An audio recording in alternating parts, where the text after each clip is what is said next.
hot topic, the Japanese anime. Do you watch Japanese anime in your free time?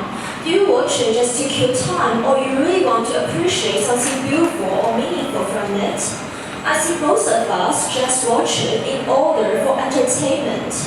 But that is a very great tragedy for its glorious past. In the past, actually, there are so many meaningful works that should be appreciated. The great Japanese master, Yinqi once claimed that the current system of Japanese anime will collapse within 20 years. And considering the knowledge situations, this word is not unreasonable. Many people think that the golden age of Japanese anime was in the last century, and during that period, Japanese just experienced a failure of their bubble economy, and actually, many people were quite pessimistic during that period. The youngsters spent much time thinking about their own lives and social issues. So actually, this created many meaningful works. During that period, the very beautiful and meaningful work was created, and it is Evangelion.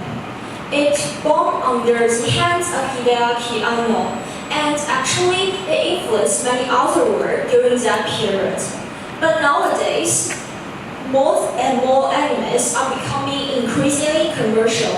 Instead of talking about life values or appreciations of the social or society cultures, they are focused on the consumerism. Actually, they are created in order to attract the consumers, which are mostly otakus who prefer the things of sexual tension.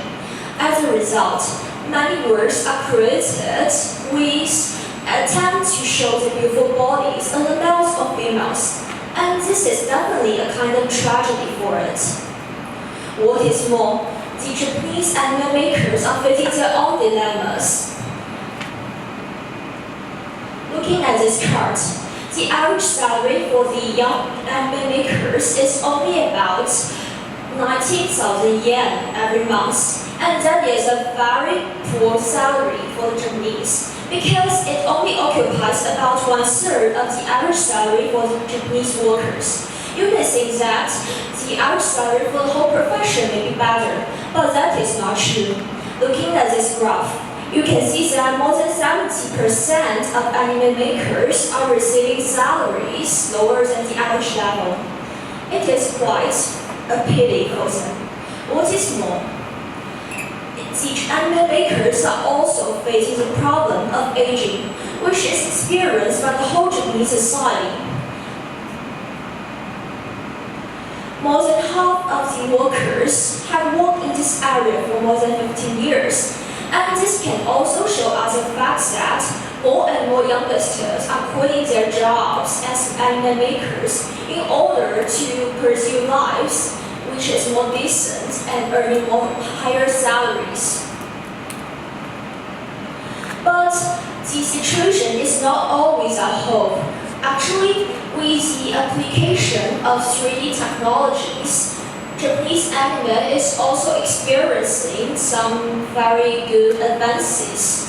For example, in the Land of Lustrous, which was made 3 years ago, they used very advanced technology in order to create delicate and beautiful scenes. This kind of art is really very delicate, and they also are influential.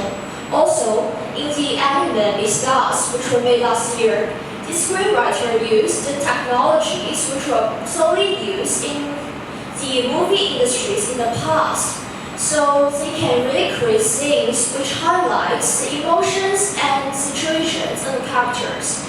This is also a great advancement, and this kind of choice of technologies is really groundbreaking. What will be the future of Japanese anime in 2050? I think that actually it is not always a hope. Even though Yinqi claims that the collapse of the current system of Japanese anime will happen within 20 years, I still believe that a new system can be made. Before a pupil becomes becomes a very mature, beautiful butterfly, it needs to experience the feels. And even though it is painful and lonely, I still believe that we can look forward to the rebirth of Japanese anime in the future.